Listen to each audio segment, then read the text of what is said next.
everyone, Rascal here. And Mama, welcome to our podcast. Today we're covering the third season of Spongebob Squarepants. Yes, and as the DVD says, ride waves of laughter. Yes. This ever-lovable Spongebob dives into season 3 that packs many more new episodes and adventures that have now become some classics in their own right. And before we start, be sure to like, subscribe, click notification updates on future podcasts and all the pause videos. Absolutely. This was just as fun as watching it, or the original airing. This was just as fun. Right. And this is considered one of the last few great seasons of SpongeBob before the film, and then the downturn in quality after the film. Mm-hmm. So almost every episode on here has been referenced or memed, or you know it by heart, or you even remember the title and you know, hey, that's SpongeBob, that's the early season. So for this season, they had The Algae's Always Greener, Sponge Guard on Duty, Club SpongeBob, My Pretty Seahorse, Just One Bite, Wow's a Lot, The Bully, Nasty Patty, which was one of our favorites, Idiot Box, Mermaid Man and Barnacle Boy 4, Doing Time, Snowball Effect, One Crab's Trash was Evan Man Jensen. As Seen on TV, Can You Spare a Dime, No Weenies Allowed, Squilliam Returns, Crabborg, Rockabye Valve, I think, whatever the heck it is. Oh, it is. Oh, goodness. Wet Painters, Krusty Krab Training Video, SpongeBob's House Party, Chocolate with Nuts, which everyone knows, Mermaid Man and Barnacle Boy 5, New Student Starfish, Clams instead of Jaws, SpongeBob BC, The Great Snail Race, Midlife Crustacean, Born Again Crabs, I Had an Accident. Oh my gosh, a lot of episodes, yes. Krabby Land, the camping episode, CMPFRESONG song, Missing Identity, Plankton's Army, The Lost episode, SpongeBob Meets the Strangler, and Pranks a Lot. So this, if you've purchased it like Playmaker, this is really a great deal. Yes. Because you get 3 discs full of all these episodes. And just for you, so you know, it's called Rockabye Valve because that's what clams are known as. Oh my gosh. Bivalves in the animal kingdom. Okay, yeah. I was like, wait a minute, why is it called that? I've always wanted that for years. So this... The more you know. Right. So yes, this season is still hilarious, just as seasons 1 and 2. Almost every single one there has become memed and referenced and hailed as one of the best SpongeBob episodes. You can just pretty much almost say almost all of the original SpongeBob episodes were the best of the series because they were just so well written, creatively written, hilarious, and just like things you would never see in other shows. Yes, definitely. And one of the ones that's always been referenced a lot is Chocolate with Nuts. And mostly because of the lies they tell within the episode, and it's one of my favorite things to get the people to buy it. The guy that scams them every single time and they lose money more than make money. And the chocolate guy that chases them around like a maniac and he just wanted to buy it because he loved chocolate. That was one of those plot twists. Yes. And within this series. We laughed a lot. I mean, again, this is just as good as watching seasons 1 and 2, but clearly with more episodes. Yes. And it's really hard to pick a favorite from this season because, again, so many are hilarious. Just about every single one was hilarious. The only ones we personally did not care for was SpongeBob BC because it was such a odd premise and it was just really weird to do. It was. And Patrick was just being himself. Right. And what was the other one? This one you didn't like where he was sick or he was covered in filth or... no, that was later. It was a fungus. Yeah. The fungus among us? Yeah, that was the one that I didn't care for. And the other one that was kind of okay-ish was The Great Snail Race because SpongeBob was just unusually mean to Gary and it was really out of character, and that one's not considered one of the best ones, but it's like really minor compared to all the gold ones you have. Yes, definitely. And one of the best ones was Can You Spare a Dime? Because SpongeBob took care of Squidward, and it was the first time SpongeBob actually got pissed at Squidward. Yes. His patience and his kindness with him ran out, and he just told him to get his butt back to work. He didn't want to take care of him. He put on Squidward's shoes. Right. He became Squidward. Right. And that was one of the best ones because he took care of him and he supported him. And no matter what he was there from, the whole of the time, at once before he got where he was oblivious, he was just like, got tired of Squidward's crab and just threw him back into work. And it was hilarious because SpongeBob actually had a limit to how much he could take. So now you learn, yes, he's a nice guy and all of this, but there is a limit, and it was crossed. He said, that's two things in this house that won't work.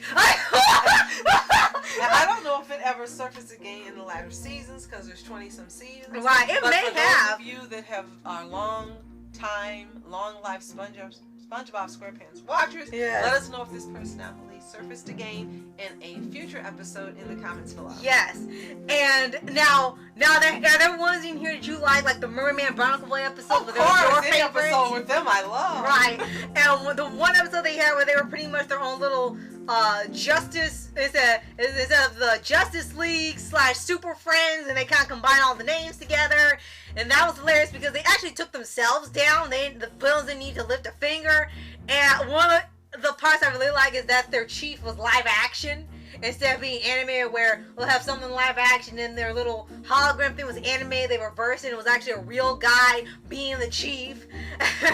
And Mermaid Man kept being oblivious to everything, and they just took themselves out by accident because they were just going straight onto the field, not knowing how to use the powers, and they all hurt themselves. And the villains won without having to even move a finger. I also like, believe it or not, SpongeBob beats the Strangler. Oh yeah, So ridiculous. Right, and the whole time he was supposed to be hiding from the Strangler, and he inadvertently hired the Strangler to protect him. All he had was a mustache that he bought with the tag still on it, and all he was trying to do was get him alone so he can strangle him. And no matter what, it just never happened because SpongeBob really thought that was his bodyguard, and he drove him crazy because there was always something stopping him from getting him alone and just choking him. And I was reminiscent of Bugs Bunny with the one who was the mobster, and he was supposed to be robbing, and Bugs Bunny drove him crazy, and he couldn't wait to get out. That's what it reminded me of. Yes. And I also liked As Seen on TV. Oh yes, that was SpongeBob got a big head over being in a commercial. Yes. For 60 seconds, it was just his hat, top of his right. His like, that was the best 60 seconds of my life. And like, it was just your spatula and your top of your head. You weren't even in the commercial. And he thought all these people had seen him. And then when you see before or after he meets them, they were talking about something else unrelated. Right. Or they were just kind of like out of it. And SpongeBob thought he had become this big time celebrity. He didn't need to be a fry cook anymore. He said, "Oh, call my agent." And he said, "You know, I think you better lay in some Krabby Patties. What the heck are you talking about?"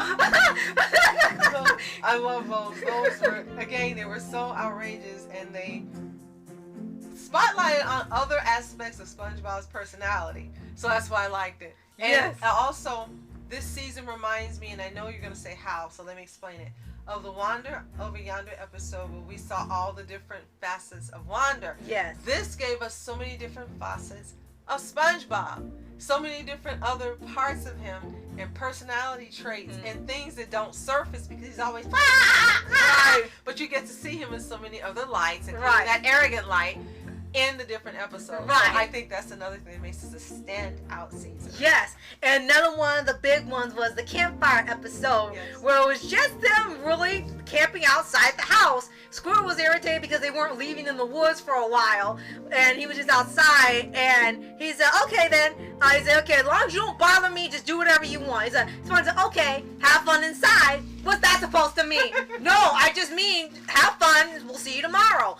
Okay. He said, "Have fun inside." Were you saying I can't survive out here in the woods? No, I'm saying have fun inside. That's it. I'm in. I'm gonna show you how to camp. And that whole thing is hilarious. It's just them outside camping, and Squidward tried to make it into a competition. All they were trying to do was have fun, and they were just camping in a SpongeBob and Patrick way. Yes. And it led into the song that was really iconic for the episode, was the campfire song, and SpongeBob just speeding through the song and Patrick struggling to keep up, which actually happened when they were recording. They had shown some behind the scenes stuff on TV at one point. They showed Tom Kenny and Bill Fagerbaki doing the episode and singing, and Tom Kenny was just speeding through the line, and Bill was turning red trying to keep up with Tom Kenny, and he actually was struggling to keep with the song, so it actually ended up being authentic to what was going on in the episode. He was turning red trying to keep up and sing fast, and Tom Kenny was just flying through the song. And we've seen that happen in so many different episodes, like when they go behind the scenes. Yes. And that's part of what makes the show special, the things that really happen as they're recording. So again, this is just another outstanding season with so many fun episodes. And again, this is like a dream buy. Yes. So if you don't own it, you need to go ahead and buy season 3, because with all these episodes, it's got to be a great buy. It's got to be fantastic. Right. It's probably still cheaper than the latter seasons that are out now. Oh, and lastly, can't forget to mention, yes, there's plenty of Patchy this season as well. He had a couple episodes where he was advertising, like the Lost episode, where half the episode was him hunting for where it would be, and then another one where he did the caveman episode, which was, to us, one of the weaker ones, because it was just such a strange idea, and they were trying to do, it was kind of like Primal before Primal, where they were trying to do a whole episode where they weren't even speaking English. They would just have to go off of what you were seeing, so it was kind of like the prototype comedy-based Primal. And it was great getting to see Tom Kenny do Patchy. It really right, is. and Really is. actually have Bill Fagerbakke play the caveman, so it was both of them in live action for the first time together. So it was great seeing him too, and I really love that he still loves playing Patchy all these years later. He really gets into playing the role, just as he did in this season years ago. And this season also makes it understandable why this is so much a big, fun, fantastic season or memory for those who this was their childhood. Right. I mean, this had to be fun to watch live, and which we did. But did we watch it live? No, we watched it later. Yeah. But it had to be fun watching live for those who did get to see it live, and for those who are watching on DVD like we did, it's a second time. It's got to be like a great revisiting of your childhood. So let us know in the comments. Share some of your favorite episodes from this season. What stood out about it for you? Why, if it is one of your favorite seasons, why it is, and do you agree that this is one of the seasons that really spotlights different facets of SpongeBob's personality? Can't wait to hear what you think. Right, and we know you're watching Playmakers, so we gotta hear your comments. Yes, so, and one more thing that we should point out is Mr. Krabs actually was in the forefront of quite a few episodes this time that didn't have to do with money. Right, especially when he stole SpongeBob's soul for 62 cents and actually regretted it. Well, that one had to do with money. There was something that had to do with money. Right. And it was funny to see him in another light. You know, he was still the money-grubbing, hungry Mr. Krabs, but you got to again see him in a different facet as well. Oh yeah, and one more thing we have to mention, because of recent events, we actually found out that the episode Midlife Crustacean, which we brought up, was actually removed from telecast because of its nature of them doing the panty raid. They removed it from television, so it was no longer going to be aired on TV. It was no longer appropriate for kids to see, and it was too much for them to be on there. So this would be the only way for you to see the episode, either on here. You can't stream it either, so you would have to get it on DVD like this in order to see that episode, which is a shame because that's one of the more hilarious ones. It is. So if you have seen, and we know you have, SpongeBob SquarePants Season 3, let us know what you think in the comments below. Is it one of your favorite seasons? Again, we can't wait to hear what you have to say. And if it wasn't, tell us why. We really love hearing your thoughts and what you think on so many things. We look forward to your comments, so feel free to type away, and we love reading books, Sylvia. Right. And if you haven't already, subscribe for updates and weekly videos on your favorite anime series, animated shows, and all things animation. Right. And if you haven't seen it, it is available on Prime to stream, but you have to pay. Not available on Netflix at all. No. And as we mentioned, you can see it on DVD either by purchasing it on DVD or getting it from your local library. Right. So, thank you so much for watching Mask Entertainment. And I'm Mom Entertainment. Have a toontastic day. Peace.